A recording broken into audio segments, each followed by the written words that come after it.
Program makan bergizi gratis tetap berjalan di masa libur sekolah di Desember hingga awal Januari 2026. Beberapa sekolah di kota Tangerang, Banten tetap mendistribusikan makan bergizi gratis atau MBG. Siswa dan wali murid di sejumlah sekolah di kota Tangerang, Banten antre untuk mendapatkan jatah makanan bergizi gratis atau MBG. MBG didistribusikan untuk 4 hari sekaligus. Untuk mekanisme pembagiannya, MBG bisa diambil langsung oleh siswa atau diwakilkan orang tua. Di momentum libur sekolah, menu MBG yang disajikan adalah makanan kering, seperti susu kemasan, roti tawar, telur rebus, hingga buah-buahan. Karena hari ini ya pembagian MBG masa libur sekolah. Ya, ini untuk hari minggu pertama ini, ya, untuk jatah untuk kegiatan 4 hari ke depan. Nah, nanti untuk minggu selanjutnya ada lagi. Sebenarnya per hari karena memang libur ya atau efisiensi waktu mungkin ya. Jadi dikondisikan dibagi sekaligus. Salah satu wali murid, Ella Nurella, mengaku menu MBG tetap lengkap dengan protein, vitamin, dan karbohidrat seperti ada susu, roti, hingga buah-buahan. Sebenarnya mah nggak usah lah kalau liburan mah. Kan kita juga mau liburan ya. Tapi nggak apa-apa, alhamdulillah nih. Mau di-setil nggak MBG-nya? Boleh. Apa aja Ibu? Nih ada buah-buahan nih. Ada pisang, ada susu. Pakai es. Kalau nggak pakai es, ada susu. Terus ada roti. Boleh ditawar. Ada apa lagi tuh? Ini ada keju. Oh, ada telur. Sementara distribusi makanan bergizi gratis ke sekolah-sekolah di Balikpapan, Kalimantan Timur ditiadakan selama masa libur sekolah. Kepala Dinas Pendidikan dan Kebudayaan Kota Balikpapan, Irfan Taufik, mengatakan bahwa kebijakan tersebut diambil karena tidak ada aktivitas belajar mengajar di sekolah. Namun demikian, Irfan mengatakan MBG akan tetap diberikan kepada penerima di luar murid sekolah. Ya, MBG pasti libur juga lah. Dari pusat kan tidak meliburkan, Pak, itu gimana skema pendistribusiannya, Pak? Tidak ada yang distribusikan karena anak-anak libur, mau distribusikan ke siapa? Tapi hasil koordinasi dengan BGN di sini memang tidak ada pembagian. Nggak ada. Walaupun di pusat ada perintah membagikan. Siapa yang mau dibagikan? Kan MBG itu tidak hanya sekolah yang diurusin. Ada orang hamil, ibu hamil, ada orang tua, ada ibu menyusui. Jadi itu tetap jalan yang itu. Kalau di Balikpapan? Kalau sekolah ya enggak lah. Kalau di Balikpapan? Sama di Balikpapan juga begitu. Untuk sekolah tidak berjuang? Sekolah siapa yang mau dikasih makan? Nah, langsung aja. Wakil Kepala Badan Gizi Nasional BGN, Nanik Sudaryati Deang, memastikan pemerintah tak memaksa siswa datang ke sekolah selama masa liburan untuk mengambil makan bergizi gratis. BGN memahami perbaikan gizi anak membutuhkan konsistensi, tapi juga mempertimbangkan situasi libur sekolah. Oleh karenanya, Satuan Pelayanan Pemenuhan Gizi atau SPPG memberi pilihan kepada sekolah penerima manfaat untuk mengajukan penyaluran MBG selama liburan. Konsep kami adalah sebetulnya makan bergizi ini karena orang makan ini bergizi ini harus diberikan setiap hari. Paham nggak sampai ke situ? Ya. Dengan konsep seperti ini kita akan berikan, tetapi tidak memaksa. Jadi ada berita yang mengatakan anak-anak harus pergi ke sekolah, itu salah besar. Tidak. Anak-anak boleh diambil sama siapa. Itu pun kalau sekolahnya mau atau orang tuanya mau. Jadi tidak dipaksa. Kalau sekolahnya nggak mau juga nggak dikasih. Orang tuanya nggak mau juga nggak dikasih, ya. Kritikan itu ada karena seolah-olah anak libur disuruh ke sekolah. Itu tidak, salah sekali. Itu saya jawab di sini ya. BGN memastikan distribusi makanan bergizi gratis tidak mengganggu jadwal libur sekolah dan skema disesuaikan dengan penerima manfaat. Tim Liputan, Kompas TV.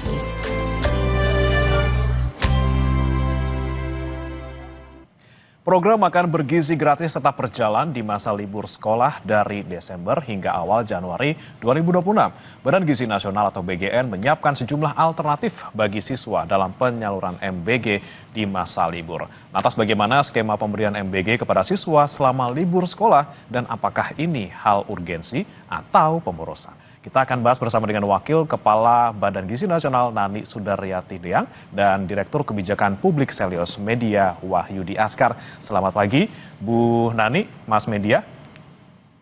Selamat pagi Mas. Ya, saya ke Bu Nani dulu. Bu Nani, punten untuk kameranya bisa dinyalakan Bu. Bu Nani bisa mendengar suara saya Bu? Sebentar, nyalain. kamar sebentar, saya tak ngomong pamit aja. Saya coba ke Mas Media dulu, Mas. Mas Media, ini kita melihat adanya...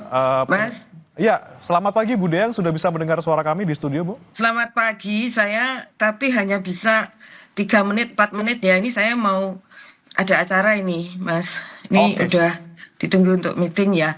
Kalau bisa saya ngomong duluan, silahkan dilanjutkan ya. Oke, baik. Ibu Deyang, punten, ini terkait dengan makan bergizi gratis ini kan tetap berjalan gitu ya Bu ya, di selama libur sekolah. Pertimbangannya apa dan juga kemudian bagaimana kemudian skema penyaluran kepada siswa yang mungkin juga masih libur, tidak sekolah? Sebetulnya kan tadi sudah ada ya, kenapa mesti diulang-ulang? Tadi kan sudah ada pernyataannya. Jadi kan prinsipnya awalnya yang namanya memberi makan bergizi gratis, memberi makan bergizi, memberikan makanan bergizi itu kan harus konsisten ya, baik supaya ya kan selama ini sudah berjalan, yang kalau ada mulai Januari itu udah 1 tahun lalu.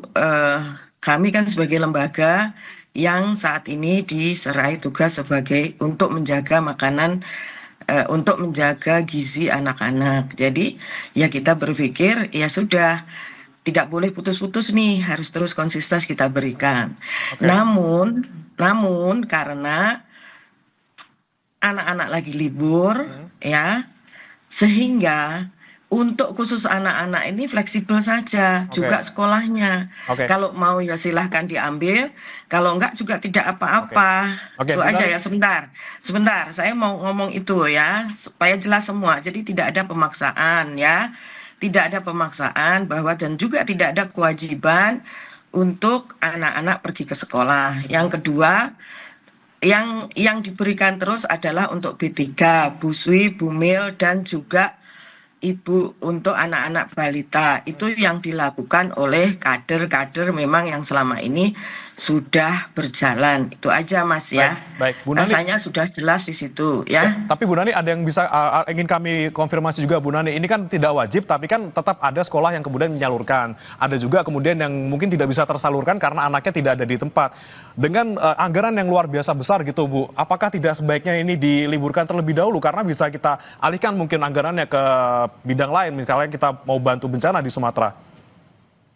Kalau pengalian anggaran silahkan ditanya sama Pak Menteri Keuangan. Kemarin Pak Menteri Keuangan kan sudah menyampaikan bahwa anggaran untuk bencana sudah ada, MBG sudah ada. Nah, kalau pengalian kan bukan haknya BGN. Jadi satu hal lagi saya mau luruskan juga supaya pertanyaannya, supaya Mas juga memahami. Uang untuk yang 15.000 itu tidak pernah ada di BGN. Adanya di Departemen Keuangan.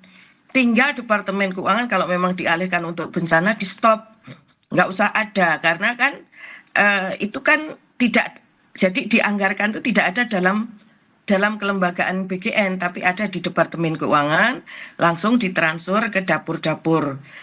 Jadi kalau mau dialihkan monggo, nggak apa-apa, nggak masalah. Jadi kita juga tidak memaksa misalnya meminta Departemen langsung, tidak. Kalau misalnya Departemen menyampaikan kami stop dulu untuk kami alihkan ke sana, ya tidak apa-apa. Karena kan tidak ada di kami anggarannya ada di Departemen Keuangan. Duitnya tidak pernah ada di BGN. Demikian dari saya, terima kasih, selamat pagi, sampai bertemu ya lain waktu. Oke, baik, terima kasih Bu Nani sudah menyempatkan waktunya untuk di Sapa Indonesia Pagi. Kemudian saya akan ke Mas Media dengan melihat mungkin tanggapan dari BGN gitu ya, dengan tetap berjalannya makan bergizi gratis di tengah liburan seperti ini, dan memang kalau tadi kata Bu Nani tidak ada soal anggaran tuh kalau di BGN, semuanya di Kementerian Keuangan. Seperti apa Anda melihatnya terkait dengan penyaluran BGN, penyaluran MBG di tengah liburan seperti ini, Mas? Ya, sayang sekali saya nggak bisa dengar Bu Nani lebih lama ya, karena yang ditunggu oleh publik, masyarakat, guru adalah penjelasan dari BGN. Karena masyarakat hari ini itu bingung, bagaimana mungkin ketika anak-anak sekolah libur, kemudian MBG itu masih jalan.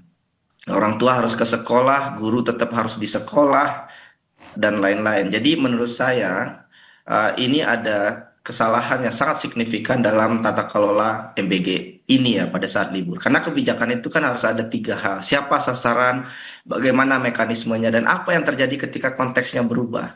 Dan sekarang konteksnya kan berubah. Anak-anak itu nggak ada di sekolah karena MBG itu awalnya itu programnya basisnya sekolah. Penerimanya jelas, logistiknya jelas. Dan kalau anak-anak itu nggak ada di sekolah, siapa yang kemudian bisa diawasi?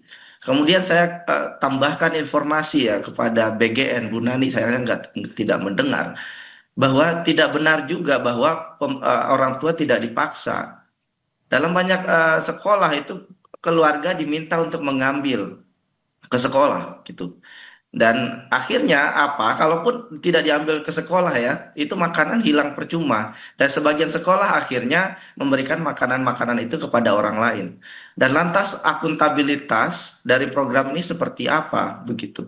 Jadi menurut saya ada banyak keganjilan-keganjilan dalam program MBG sekarang, khususnya pada saat sekolah ini ya. Jadi menurut saya kritik publik harus didengar oleh BGN. Karena sekarang kalau kita bicara soal siapa yang mengkritik, ini yang mengkritik hampir tadi juga sudah disampaikan ya, ada banyak masyarakat yang mengkritik hampir di semua daerah gitu. Artinya ada persoalan dalam tata kelola kebijakan ini, Mas. Jadi saya kira saatnya BGN mendengarlah begitu, Mas. Baik, lagi-lagi alasan dari BGN ini kan terkait dengan sasarannya siapa. Ini kan tidak hanya siswa sekolah yang sedang libur, tapi juga ada ibu hamil, ibu menyusui, dan juga balita yang juga masih butuh gizi seperti itu, walaupun di tengah liburan sekolah. Nah, ini seperti apa, Mas? Ini kan alasan dari BGN seperti itu. Mayoritas penerima MBG sekarang itu anak sekolah, Mas. Ya, jadi dari hampir sekitar 40 jutaan penerima dari total itu adalah anak sekolah. Jadi menurut saya kurang tepat juga untuk berkilah seperti itu gitu ya. Jadi yang penting sekarang ya lebih baik jujur saja gitu. Kenapa program ini tidak berhenti? Itu sebetulnya sederhana. Karena dapur SPPG itu harus ngebul. Jadi yang paling diuntungkan hari ini karena MBG dipaksakan untuk terus berjalan ya adalah dapur-dapur SPPG tadi. Karena selama dapurnya itu tetap ngebul, SPPG tetap menyalurkan makanan ke sekolah, dapur beroperasi, biaya operasional jalan, dapur jalan, kontraknya hidup, dan margin profitnya tetap aman untuk SPPG ini. Jadi saya kira ini harus dilihat dalam konteks yang lebih kuat dan detail ya Mas ya. Bahwa ini bukan makan yang gratis, ini pakai uang rakyat, ini bukan uangnya Bu Nani, bukan uangnya Pak Prabowo Subianto, ini uang rakyat yang disalurkan ke masyarakat. Jadi kalau seandainya pelaksanaan MBG ini bermasalah, saya kasih contoh ya. Kalau seandainya yang disalurkan tidak tepat sasaran satu. Yang kedua, kalau harga dari makanan itu di bawah 10.000, di bawah dari yang seharusnya, maka kerugiannya masif sekali. Jadi margin 4.000 saja ya dari hak misalkan 10.000 yang diterima oleh anak sekolah. Kalau dikalikan selama 2 minggu anak sekolah, maka kehilangan uang negara karena program yang tidak berjalan dengan baik ini bisa mencapai 2,8 triliun, Mas. Dan ini sangat besar sekali gitu. Dan yang paling berbahaya saya kira hari ini adalah BGN memperlakukan program ini seperti eksperimen berjalan. Banyak makanan itu makanan UPF, makanan ultra processed food yang bahkan dikritik oleh banyak ahli gizi, ini bukan makanan yang bergizi gitu ya. Jadi bagi orang tua saya sangat memahami, sebagian orang tua mungkin akan bilang, ya daripada tidak dapat sama sekali, ini lebih baik daripada nggak dapat sama sekali, dapat makanan, dapat telur, dapat buah begitu ya. Tapi dalam kacamata fiskal Mas, persoalannya lebih besar daripada itu. Ada 335 triliun yang dianggarkan untuk MBG ini, dan sebagian besar diambil dari anggaran pendidikan. Bahkan kalau boleh detail lagi ya Mas ya, 335T itu kalau dibagikan secara sasaran yang tertarget ya, setiap anak itu bisa menerima Rp50.000 sebetulnya. Jadi kalau bicara hak ya, anak-anak itu harusnya dapat hak Rp50.000 dengan anggaran 335T tadi. Tapi yang diterima kan hanya di bawah Rp10.000. Dan saya bingung ya, BGN kemudian tadi melempar ke Kementerian Keuangan. Sekarang yang dilakukan oleh BGN itu harusnya mendengar dan turun ke lapangan. Sepertinya BGN tidak memahami realita dasar ya, yang sangat dasar. Bahwa ketika kemudian program ini dipaksa untuk disalurkan, kemudian BGN harus tahu, Bu Nani harus tahu ya, banyak anak sekolah di Indonesia itu rumahnya jauh dari sekolah. Ada yang jalan kaki puluhan menit, ada yang naik perahu bahkan. Ada yang harus naik ojek, ada yang masih di desa terpencil. Jadi sekolah itu bukan tempat yang mudah diakses kapan saja oleh semua orang. Dan kalau kemudian kalau libur orang tua boleh datang ambil, saya bingung karena orang tua ke sekolah ya, itu berarti dia mengorbankan waktunya yang seharusnya kemudian bisa mencari nafkah untuk anak-anaknya. Jadi menurut saya ini bukan intervensi gizi, ini perjudian kualitas program, dan yang paling berbahaya adalah ini kemudian memakan uang fiskal kita yang sangat banyak, Mas. Jadi menurut saya BGN harus mendengar ya, harus mendengar lagi-lagi, karena kalau seandainya ini tidak berubah, ini akan jalan terus, maka kita kemudian akan sampai pada titik ya pemerintah hanya soal gaya-gayaan saja, tapi tidak punya kapasitas melaksanakan kebijakan. Nah, ini kan ada potensi pemborosan gitu ya, masih di tengah penyaluran BGN di libur sekolah yang tentunya tidak semua bisa menerima, ketika dipaksakan dilakukan juga lagi-lagi banyak yang terbuang gitu. Nah, tadi kan kata Bu Nani lagi-lagi ini kalau untuk pengalihan anggaran ya di Kementerian Keuangan. Apakah memang BGN tidak punya sama sekali misalnya peran untuk bisa menata program ini, paling tidak untuk meminimalisasi pemborosan yang mungkin bisa muncul ketika MBG tetap disalurkan di tengah libur ini, Mas? Big no. Anggarannya memang di Kementerian Keuangan, tapi pengelolaan anggaran, implementasi anggaran itu ada di BGN. Yang menyalurkan uang memang Kementerian Keuangan, tapi untuk apa uang itu digunakan, ditransfer ke dapur yang mana, ditransfer ke daerah mana, itu ada di BGN. Kalau kebijakannya buruk, yang paling bertanggung jawab pertama kali ya adalah BGN, pelaksana utamanya. Karena Kementerian Keuangan hanya bendahara negara. Jadi saya kira sekarang kok sepertinya Bu Nani tidak memahami tata kelola fiskal kita dan bagaimana mengelola proyek ini dengan baik. Satu lagi Mas, Bu Nani mohon maaf ya, termasuk juga pimpinan-pimpinan BGN juga, banyak yang inkompeten dengan kredibilitas dan latar belakang yang tidak berkaitan dengan gizi, dan juga tidak punya kemampuan mengelola proyek yang sangat besar. Ini triliunan rupiah begitu ya. Jadi saya kira pesan dari masyarakat sederhana, MBG perlu ditinjau ulang, perlu moratorium. Mungkin bukan dihentikan selamanya, tetapi kemudian dibenahi secara total gitu ya, dan kemudian dipimpin oleh orang-orang yang punya kapasitas substantif, orang yang paham gizi, tahu perbedaan UPF dan makanan yang benar-benar bergizi, tahu soal kualitas protein, dan satu lagi tahu soal anggaran, tahu soal tata kelola kebijakan. Karena kalau seandainya itu tidak kita lakukan sekarang ya, yang lagi-lagi dirugikan adalah kita. Karena uang, setiap buah yang dimakan oleh anak-anak itu dari uang pajak, bukan dari uang pejabat-pejabat BGN dan pimpinan pemerintah. Jadi kalau desainnya terus berubah, indikatornya tidak jelas, operasi juga dipaksakan hari ini, maka ini bukan kegagalan kecil Mas, ini kegagalan besar sebetulnya, triliunan rupiah. Apalagi sekarang di semua lini banyak yang butuh budget anggaran ya, tidak hanya kesehatan, pendidikan, tapi juga saudara-saudara kita yang tertimpa musibah. Jadi saya kira masyarakat sekarang berhak untuk protes, berhak gitu ya. Saya punya anak yang hari ini juga bingung ya dengan tata kelola MBG ini, dan saya kira kita berhak untuk protes karena kita semua terdampak, dan ini dari uang pajak kita semua. Jadi protes ini bukan tindakan anti negara juga, kita ingin BGN-nya berubah, benahi dari nol, serahkan pada ahlinya gitu ya. Sehingga kemudian yang terjadi adalah pengembalian kepercayaan publik. Jadi menurut saya Mas, ini harus disampaikan dengan kuat kepada BGN, harapannya agar BGN meninjau kembali dengan baik. Memang kita nantikan Mas Media, karena dari BGN bilang bahwa nanti di tanggal 2, 3, 5, 6, 7 ini akan stop sementara programnya, tentunya mereka untuk evaluasi bagaimana nanti di tahun 2026 lebih baik sepertinya gitu ya. Nah ini kan yang tapi dipertanyakan. ini kan sudah jalan Mas, sudah jalan beberapa hari ini. Satu hari itu 1,2 T anggarannya. Betul. Kalau seandainya uangnya udah hilang duluan baru kemudian dievaluasi, ini kan sayang, ini uang udah hilang duluan. Itu dia, kalau mereka bisa rencana untuk stop dulu di awal Januari, kenapa yang sekarang tidak stop dulu? Karena mereka masih libur anak-anaknya gitu ya. Terima kasih Mas Media, kita kritik bersama-sama, kita nantikan juga nih bagaimana langkah dari BGN untuk bisa memperbaiki lagi-lagi tata kelola MBG, kalau perlu di moratorium sementara, melihat lagi dari nol lagi bagaimana agar program ini berjalan dengan efektif dan juga efisien. Terima kasih Mas Media Wahyudi Askar, Direktur Kebijakan Publik Selios, dan sebelumnya juga bergabung bersama kami secara singkat, Bu Nani S. Deyang, Wakil Ketua BGN. Terima kasih, selamat pagi Mas Media. Selamat pagi Mas. Kami masih akan kembali dengan informasi lainnya, Saudara. KPK menetapkan Bupati Bekasi Ade Kuswara sebagai tersangka kasus dugaan suap proyek senilai 14,2 miliar rupiah.